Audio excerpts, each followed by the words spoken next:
സ്കൂളിലെ അച്ചടക്കവുമായി ബന്ധപ്പെട്ട് അധ്യാപകർക്കെതിരെയുള്ള പരാതികളിൽ ഉടനടി കേസെടുക്കരുതെന്നും അതിനു മുൻപ് പ്രാഥമിക അന്വേഷണം നടത്തണമെന്നും കേരള ഹൈക്കോടതി.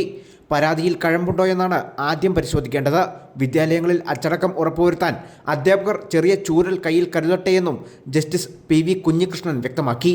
6ാം ക്ലാസ്സുകാരനെ ചൂരൽ കൊണ്ട് അടിച്ചെന്ന പരാതിയിൽ വിഴിഞ്ഞം പോലീസ് രജിസ്റ്റർ ചെയ്ത കേസിൽ അധ്യാപകന് മുൻകൂർ ജാമ്യം അനുവദിച്ച ഉത്തരവിലാണ് കോടതിയുടെ നിരീക്ഷണം.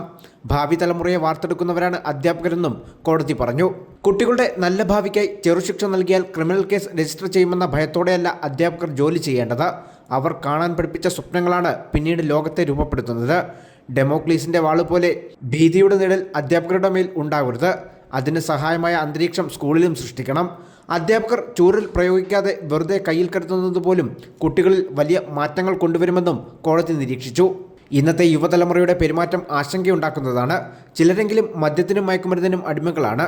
പണ്ട് അധ്യാപകരുടെ നിഴൽ കണ്ടാൽ സ്കൂളുകളിൽ അച്ചടക്കമുണ്ടാകുമായിരുന്നു.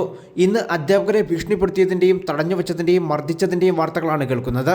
ഈ രീതി പ്രോത്സാഹിപ്പിക്കാനാവില്ലെന്നും കോടതി നിരീക്ഷിച്ചു. മാത്രമല്ല, പരാതി ലഭിച്ച ശേഷം നടത്തുന്ന പ്രാഥമികാന്വേഷണ ഘട്ടത്തിൽ അധ്യാപകരെ അറസ്റ്റ് ചെയ്യരുതെന്നും കോടതി പറയുന്നുണ്ട്.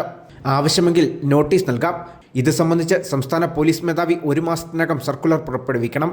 എന്നാൽ ന്യായീകരണമില്ലാത്ത യുക്തിരഹിതമായ പീഡനം കുട്ടികൾക്ക് മേലുണ്ടാകാമെന്ന് ഇതിനർത്ഥമില്ലെന്നും കോടതി വ്യക്തമാക്കി. News desk monsoon vision.